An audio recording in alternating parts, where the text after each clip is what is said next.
pinapahid sa speaker, dating speaker, mga kababayan. Huwag kami mga fake news peddlers, mga propagandist ng mga Duterte. Kayo-kayo lang ang naglulukuhan.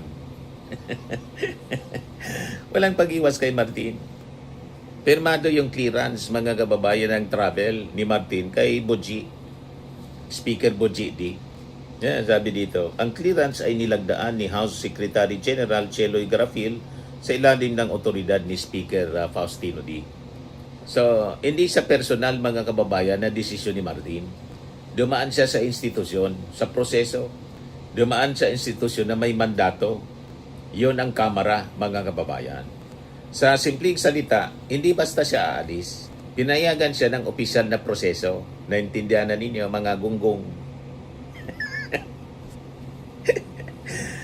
Di ba? Ang tumakas po, si Ari Roque, saka si, hindi na nagpapakita. Kaya pinapabalik na yung sweldo. Ay, pinapabalik. Nanawagan si JBRC to na wag nang kukubra ng sweldo itong si Bato de la Rosa kasi hindi man nagtatrabaho.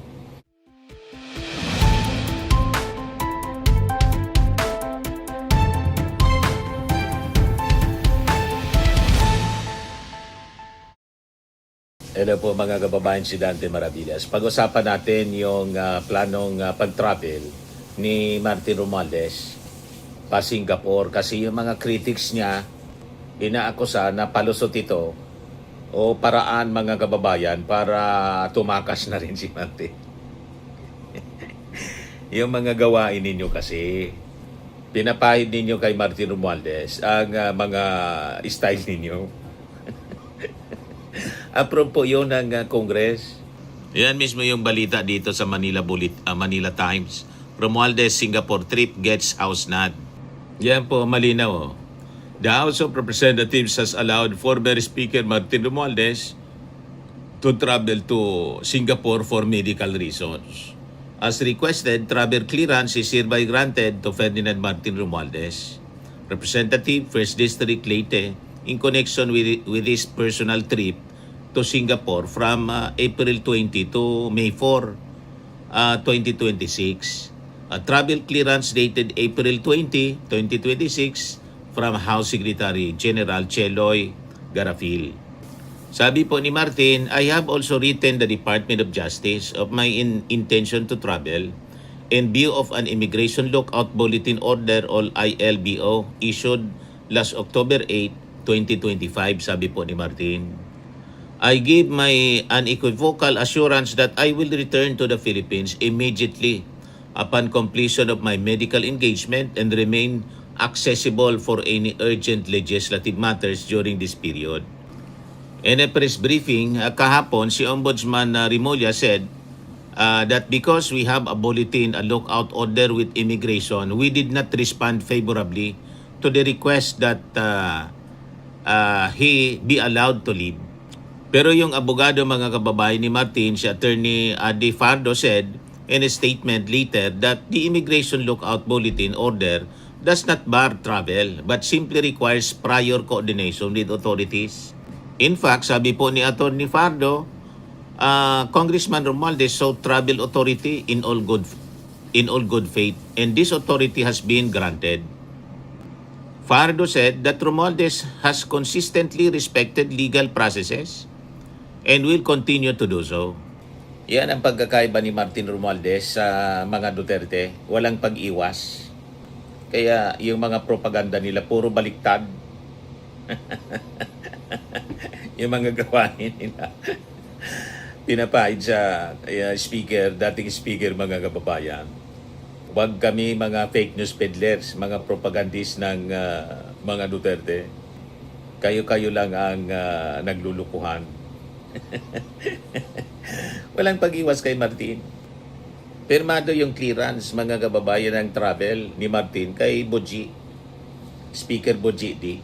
Yan, sabi dito, ang clearance ay nilagdaan ni House Secretary General Cheloy Garafil sa ilalim ng otoridad ni Speaker Faustino D. So, hindi sa personal, mga kababayan, na desisyon ni Martin. Dumaan siya sa institusyon, sa proseso.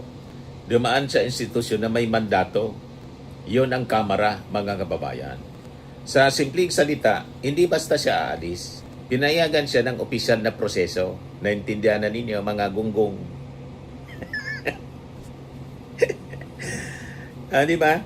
Ang tumakas po, si Harry Roque, saka si, hindi na nagpapakita. Kaya pinapabalik na yung sweldo. Ay pinapabalik.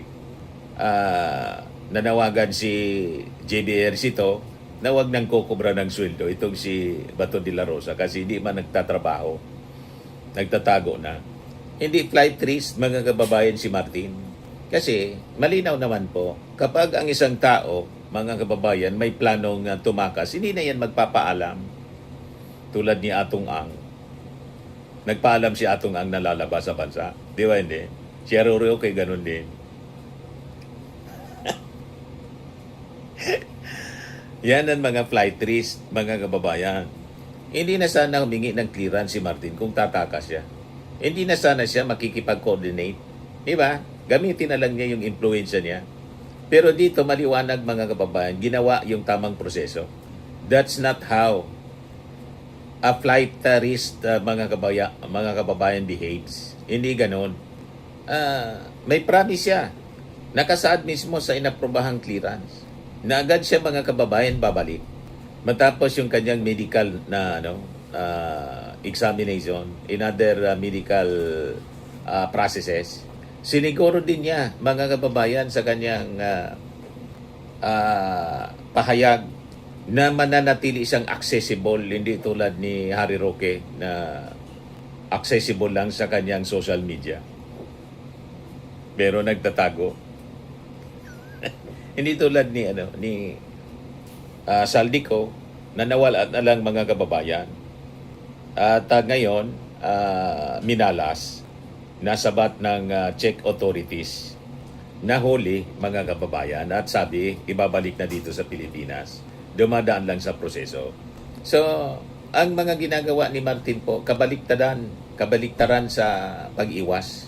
Sa governance, mga kababayan, ang pagiging accessible po, hindi lang physical presence.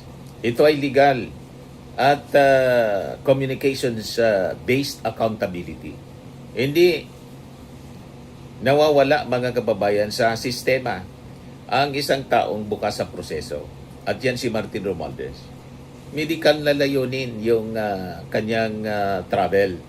Ang biyahe, mga kababayan, ay para sa long overdue na follow-up check-up para sa kanya. Kaugnay ng kanyang naunang angioplasty surgery. Sabi ng kampo ni Martin, ang pangangalaga, mga kababayan, sa kalusugan ay isang karapatan na ginagawa po sa pamamagitan ng tamang legal channel. Ganon. Ang kalusugan po hindi pribilehiyo. Isa siyang karapatan ng bawat Pilipino, ng bawat tao. At ang napaka-importante dito sa kwento, ginagamit po yung tamang proseso para dito. So, paliwanag, mga kababayan, ni Atty. Fajardo, wala niyang legal na balagid para sa kanyang travel. Hindi po barred o pinagbabawalang lumabas si Martin Romualdez. Ano yung umiiral? ILBO, mga kababayan, yung umiiral. O Immigration Lookout Bulletin. Minomonitor lang. Hindi binabawala na umalis. Minomonitor lang. Monitoring. So, malinaw, mga kababayan, ILBO, hindi Hold Departure Order or HDO ang inisyo kay Martin Romualdez. So, minomonitor lang si Martin. Binabantayan lang, pero hindi siya bawal na mag-travel. Ang HDO po, yon ang bawal. Hold departure. Huliin ka pag lumabas ka sa bansa. So, malinaw po. Monitoring lang, walang pagbabawal para mag-travel kay Martin. Kailangan niya lang ng prior coordination. Pag ikaw ay nasa ILBO, hindi nangangailangan po ng pahintulot mula sa Office of the Ombudsman. Now, doon naman po sa issue ng freeze order sa mga assets ni Martin, speculative po yon. Kasi kailangan muna na maghain ang AMLA po ng formal na application sa korte sa Court of Appeals. Wala pa man po na natatanggap na official na abiso, kaya speculative yun. Sa legal system po, hindi po umiiral yung baka o posible.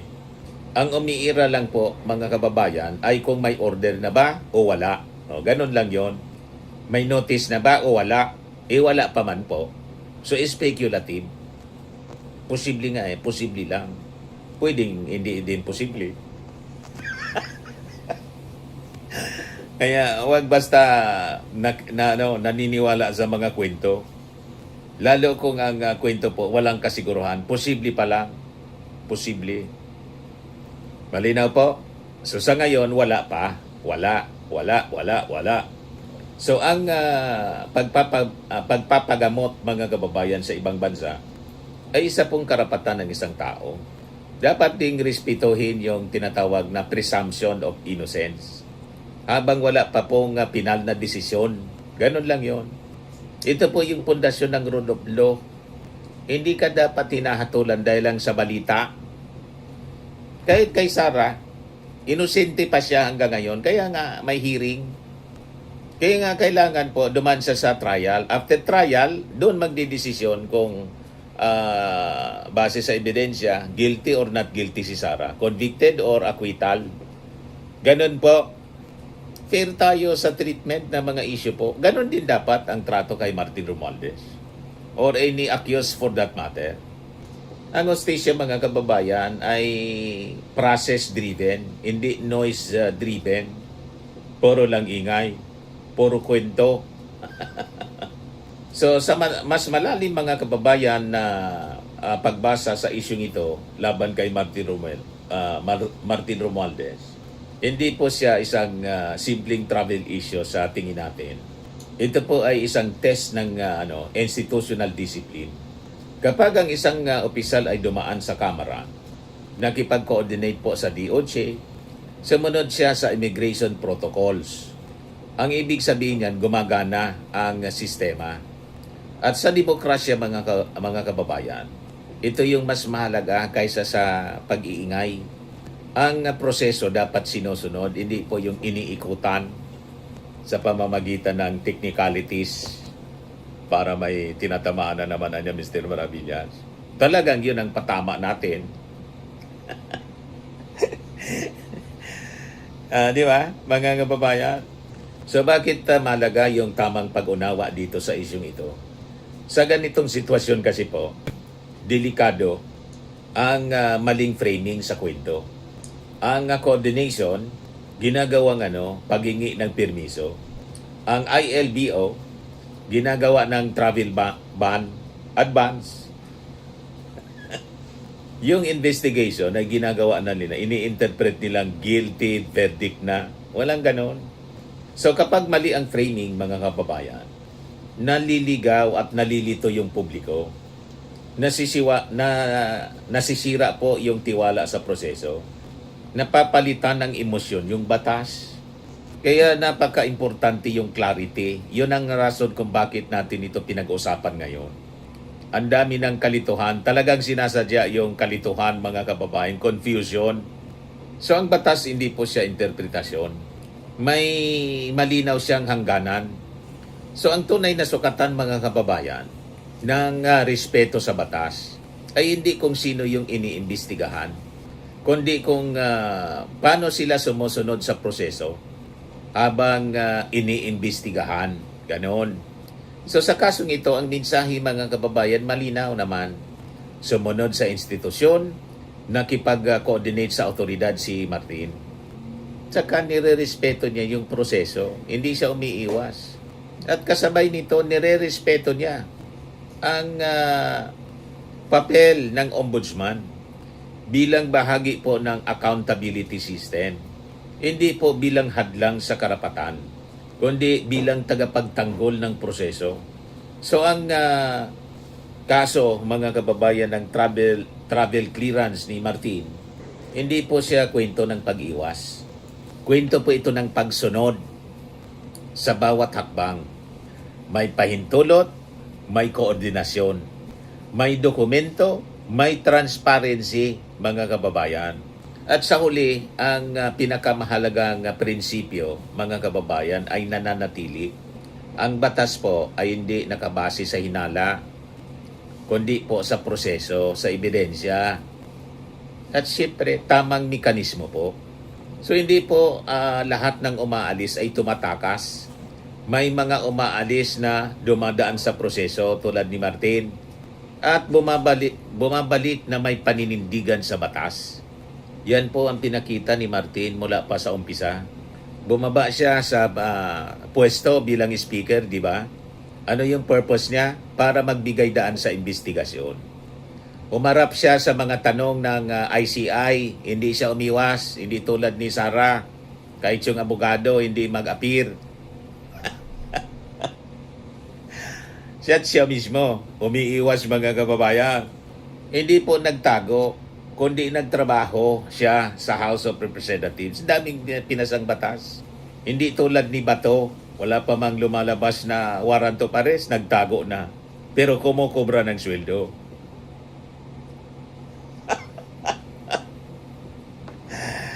Di ba? Si Sara ganon din. Kumukubra ng sweldo, hindi man nagtatrabaho para tulungan yung Pangulo, kundi namimerwisyo pa. Si Martin po, ang daming pinasa na batas, mga kababayan, habang nag-iimbestiga sila. Hindi siya tumatakas. Ganon ang hindi guilty. Ganon ang may tiwala, mga kababayan, na wala siyang ginawang mali talaga. Inarap niya lahat ng mga aligasyon squarely, confidently.